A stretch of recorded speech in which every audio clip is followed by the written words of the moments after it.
The Lava Lake Murders, an infamous gruesome triple murder which took place sometime in January of 1924. The bodies were found months later in April of the same year, making it very difficult for the medical examiners to pinpoint an exact time of death. The victims, 50-year-old Edward Nichols and 35-year-old Roy Risson and 25-year-old Dewey Morris. The three men were known trappers. Morris and Wilson were loggers by day, and Nichols served as a caretaker for the cabin and some fur foxes, which were all owned by Edward Logan. The men lived in the cabin and maintained it during the winter for the owner. Not long before their deaths, Nichols was reported to have told Bend officials that trapping was going well for them that season. The last confirmed sighting of the group was reported by Alan Wilcoxon, a resort owner who snowshoed to the lake where they were staying. He spent the evening with them and left the following morning of January 16th. Nothing was heard from the group for some time after this, so a small search party of 3 men, including Morris's brother, went to search for the group. From what a 1961 Bend Bulletin article writes, the table was set and food was on the stoves, as if they were prepared for breakfast, which is rather an odd detail. A cat, emaciated but still alive, was found in the cabin. The search group estimated the animal had been there trapped for months. 5 foxes owned by Logan were missing from their pen. Even odder yet, they still had food in their pen. The searchers found some other eerie things as well. They found a bloody hammer in the storage shed. They returned to Ben and brought the owner to the cabin the next day because they were now very worried for the group's well-being. Local sheriffs also joined the search. Roughly a quarter-mile or so from the cabin was Big Lava Lake. The searcher went there next to discover that the group's sled was half submerged in snow, and the sled had a massive blood stain on it. The 3 men of the search had experience in the woods. They noticed a dim trail leading out to the middle of the ice-covered lake. At the end of this trail, they found a hole carved in the ice, though it had been refrozen since being cut, and a brown human hair was found nearby. They had to wait until the next day to confirm what was already very clear. Once the ice had been hacked up, 3 bodies were pulled out. The bodies were fully dressed but badly mutilated.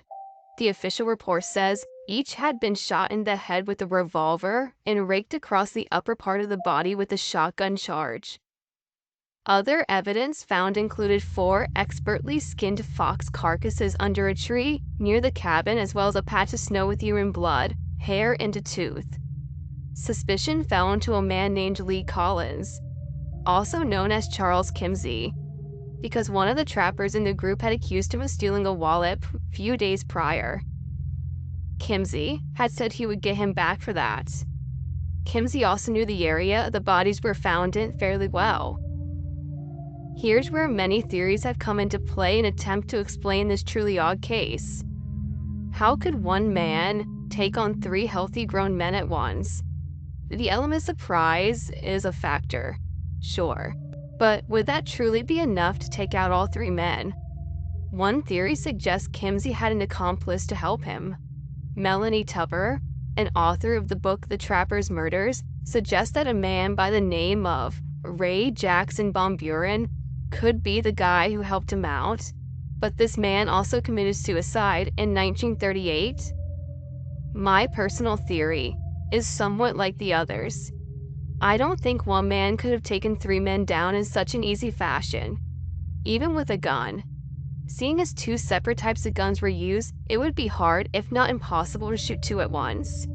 Could they have been asleep and were shot in the head before the body shots for good measure and then drug out to the sled to be dumped in the lake?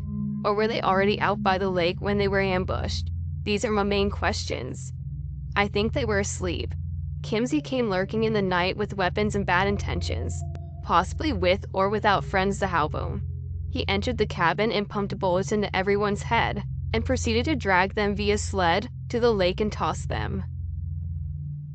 This case will more than likely remain unsolved, but the rumors and theories will forever fuel the flame to know more.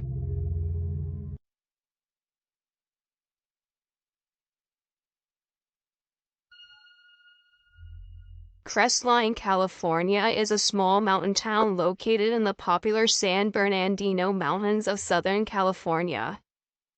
Like most of the towns of the mountains of San Bernardino, there is a sizable amount of second homes or cabins that are only used on occasion by the owners, making the community a very quiet and peaceful place to live. The dense woods on the mountains allows for secluded cabins to be tucked away among the trees. The Boles family was just one of the many part-timers on the mountain. They had recently purchased a small cabin on the outskirts of town to escape the hustle and bustle of Orange County on the weekends. The weekend of August 13, 1965, the family of four had piled into the car and made their way up the winding mountain roads to their new slice of tranquility. When James, 41 years old, Darlene, 37 years old, and the two boys, Tommy, 13, and Bobby, 12, hadn't returned to their full-time residence in Orange County by Monday, the 16th, extended family started to worry. The cabin was newly built and still didn't have a phone line to call. The mothers of the two parents grew increasingly concerned that they called Darlene's brother, Floyd, who in turn contacted the construction company who had built the cabin to see if they could go by and check on the family. Floyd never heard back. Next, he contacted the San Bernardino Sheriff's Office, who said they would pass on the wellness check to a local substation. But again, Floyd didn't hear anything back. Completely frustrated, Floyd decided to check himself and ask an employee of his familiar with the area to go with them. Floyd and his employee reached the cabin at about 5 p.m. Once there, they noticed that neither family car was in the driveway and walked up to the deck to look in the windows. Through the window, Floyd saw Barbara, the family dog, in the couch covered in blood and not moving. Floyd tried the door and found it unlocked. He entered the small cabin, and the couch was covered in blood, and so was everything else. He was moving towards the master bedroom. He saw what had become of his sister and her family.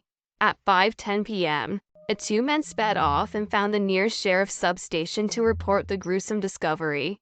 When the investigating officers arrived, they found the scene exactly as Floyd had described it. The family dog, dead in the living room along with papers of slippers, shoes, and socks on the living room floor. The four family members all dead in the master bedroom, each riddled with bullets. James was laying on his back on the floor, and the bedroom in the pool of blood. 13-year-old Bobby was found in a sitting position, back to the wall. Darlene was found in a crouched position in the closet, indicating she had been shooting her youngest son Tommy at the time of their deaths. Detectives found blood smears in the living room and the dinette area, which seemed to lead back to the bedroom. 35 .22 caliber shell casings were found in the cabin, 5 in the living room and 30 in the bedroom where the family was slain. Blood smears on the bedding in the master bedroom seemed to indicate that a weapon may have been wiped clean on the bed. Detectives were also able to find footprints in size 11 men's in the cabin. Detectives searched outside the cabin for footprints, but it had rained Sunday the night before the bodies were discovered, so they had no luck. The wallet James carried was found in the cabin but contained no money, which seemed unusual.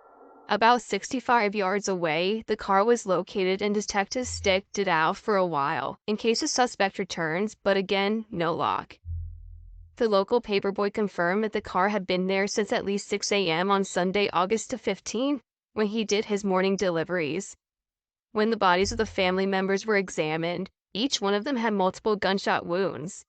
All had numerous fatal wounds to the head and the chest area, as well as wounds to the limbs and extremities.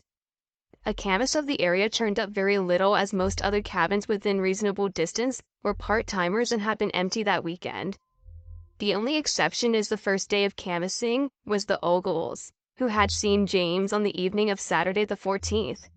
He seemed in good spirits and they had chatted for a few minutes before they said their goodbyes. The Ogles hadn't heard anything unusual, but said they probably wouldn't have as if there was a very large party happening a few streets away, and they would have been trying to ignore that noise. Another witness said family ate dinner at the local San Mortis club Saturday evening, and James seemed visibly upset after making a phone call. Yet another contact stated James had told them the family was going to have a visit around 8 p.m. on the evening of Saturday the 14th.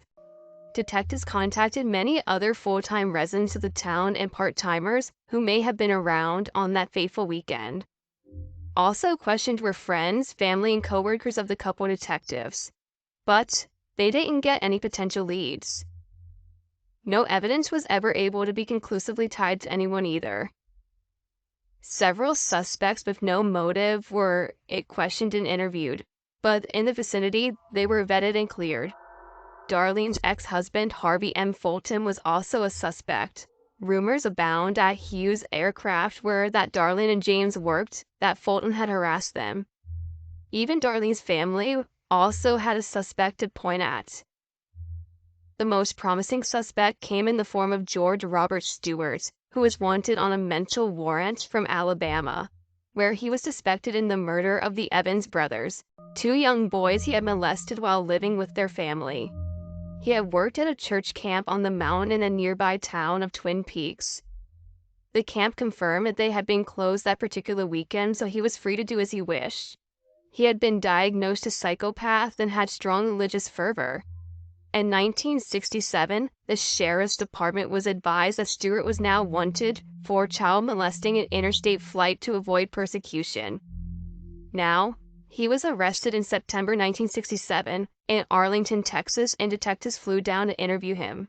He was given a polygraph test and showed deception in the results, but continued to deny involvement. Having no hard evidence to tie Stewart to the murdered family, except the possible motive of meeting the young boys and possibly following them home, the detectives had to leave.